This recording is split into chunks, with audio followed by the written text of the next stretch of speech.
নমস্কার বন্ধুরা, আমি চলে এসেছি আজকে একটা রান্না নিয়ে, চিকেন কষা। আমি জানি সবাই জানো চিকেন কষা কী করে করে। আমি কি করে করলাম সেটাই শেয়ার করছি। চিকেনগুলোকে ভালো করে ধুয়ে নুন হলুদ মাখিয়ে নিচ্ছি। শুধু নুন হলুদ নয়, তাতে আদা রসুন বাটা, কিছুটা লেবু রস দিয়ে মাখিয়ে রাখছি। চিকেনটা আমি আগে থেকে ভিনেগারে একটু ভিজিয়ে রেখেছিলাম। এটাকে এবার মেখে প্রায় আমি 20-25 মিনিটের মতো রেখে দেবো। এদিকে দেখো কড়াই তেল দিয়ে পেঁয়াজটা ভেজে নিচ্ছি। পেঁয়াজটা একটু নরম হয়ে এলে তাতে দিয়ে দিলাম কিছু গোটা গরম মশলা, কুচিয়ে রাখা টমেটো দিয়ে আবার একটু ভালো করে নাড়াচাড়া করব। টমেটোটা পেঁয়াজটা নরম হয়ে এলে এবার দিয়ে দেবো মেখে রাখা মাংসটা। মাংস যদি আগে থেকে এইভাবে ম্যারিনেট করে রাখা যায়, আমার মনে হয় চিকেনটা খুব সফটও খেতে হয়, আর যে চিকেনের আঁশটে গন্ধটা সেটাও থাকে না। দেখো ভালো করে পেঁয়াজের সাথে একটু মিশিয়ে নিচ্ছি।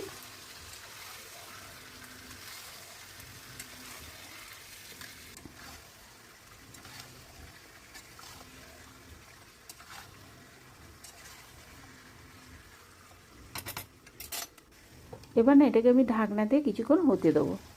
দেখো প্রায় কিছুক্ষণ পর আমি এবার ঢাকনা করে আবারও একটু নাড়াচাড়া করে কষবো।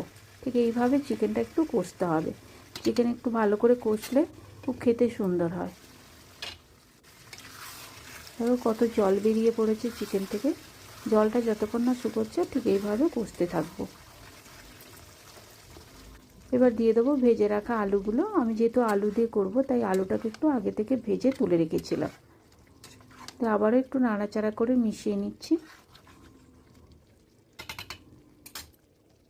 এবার ঢাকনা দিয়ে কিছুক্ষণ হতে দেবো। প্রায় আমার চিকেন কষাটা হয়ে এসছে। এবার আমি দেখে নেবো আলুটা সিদ্ধ হয়েছে কিনা।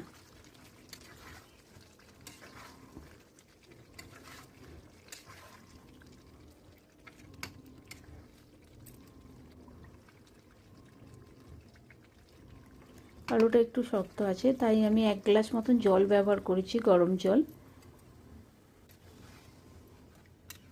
দিয়ে একটু নাড়াচাড়া করে আবার একটু ঢাকনা লাগিয়ে কিছুক্ষণ রেখে দেবো। দেখো প্রায় চিকেনের ঝোল আমার রেডি। আলু দিয়ে চিকেন কষা বা চিকেন ঝোল বলতে গেলে হয়, যেহেতু ভাত দিয়ে খাবো তাই একটু হালকা ঝোল রেখেছিলাম।